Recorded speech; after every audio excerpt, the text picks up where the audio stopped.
88.3 FM The Sting, WBWC, a radio station that gives students the ability to get some pre-professional experience at a college level. Mostly it's been really good because the whole goal is not about me. The whole goal is to provide services to you and the other students and to be a good mentor so that you'll be more ready for the business when you leave here. And even if you're not going to leave here and you're still like only a sophomore, maybe you can get a better internship by working here and doing things at a pre-professional level. And so that's what the whole thing is. Hello, my name is Andrew Hody, a former board member here at WBWC, Cleveland's modern rock alternative, one of the first collegiate radio stations to hop on the airwaves back in 1958. I was the former sports director from January of 2020 to December of 2020, where I was in charge of organizing on-air talent to call our sports games, along with hosting the weekly sports show Sports Pulse, which airs Thursday nights from 9 p.m. to 10 p.m. I also was the production director from January of 2021 to December of 2021, where I was in charge of creating bumps and sweeps for the airwaves here at 88.3 FM The Sting. A lot of the promos of production for our specialty shows also was involved in that, and editing some of our public service shows that we have in the morning. I was then the operations director from August of 2021 to May of 2022, where I was in charge of motivating WBWC staff, keeping the station organized and on the right track, as well as ensuring that all WBWC board members were on the same page and facilitating some of our board meetings as well. Came here in the fall of '89 as a theater major.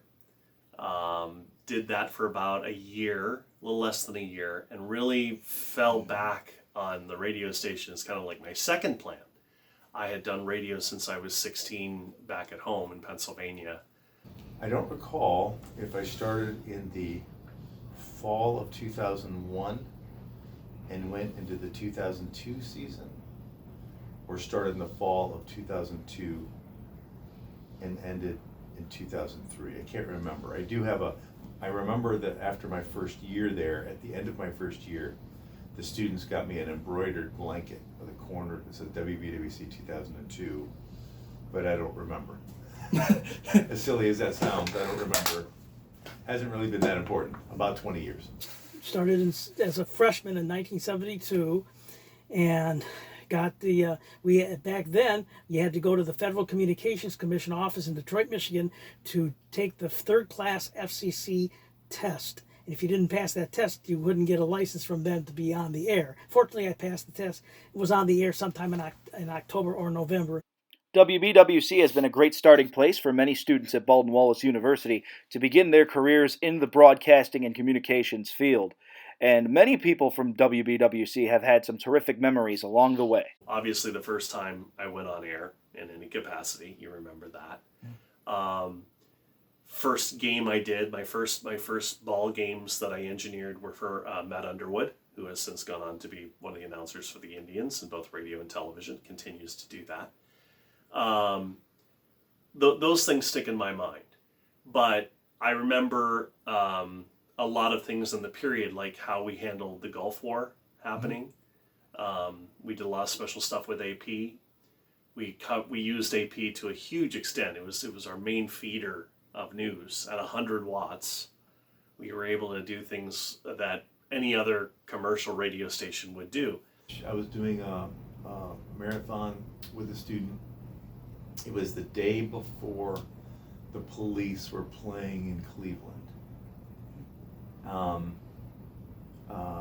And we were doing a Police marathon. Maybe it was a Sting marathon. Probably a Police marathon because the Police were coming. And the show had been sold out forever. Mm-hmm. And Nina Rossi and I were doing the Police marathon.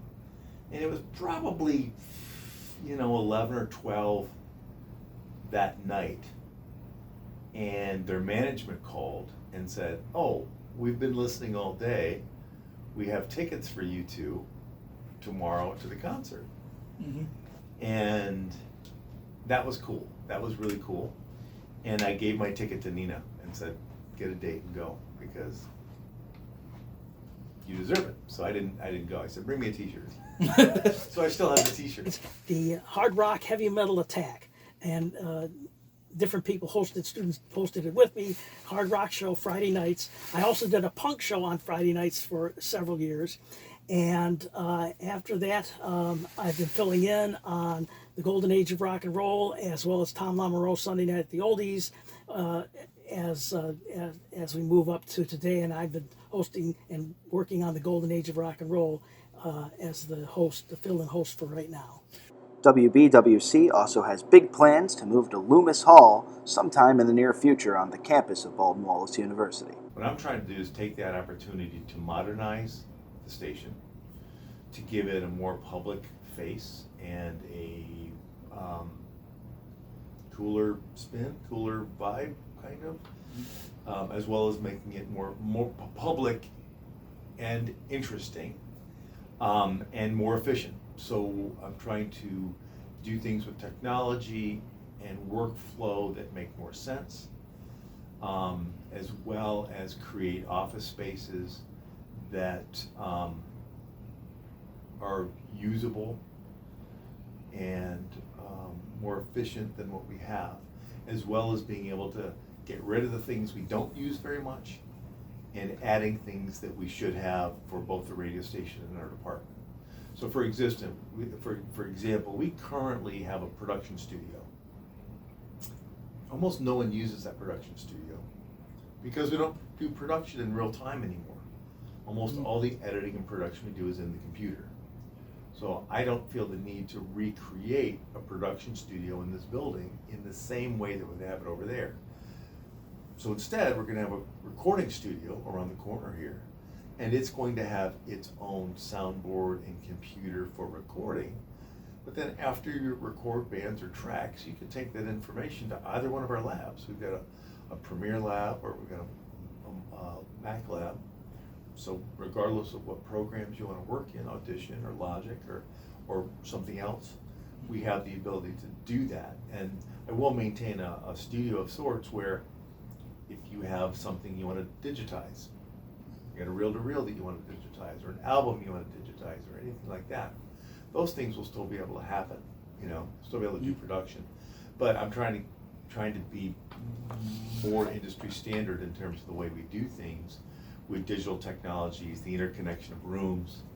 I'm also trying to take the opportunity to reestablish our link with the stadium, with the gymnasium, maybe with the theater, and with the con in terms of getting audio and video through fiber networks back to the station, whether it be the head end, cable head end, which is in this building, or for on-air use. I mean, there's no reason that if there's a choir concert, we shouldn't be able to air it in real time, live over fiber.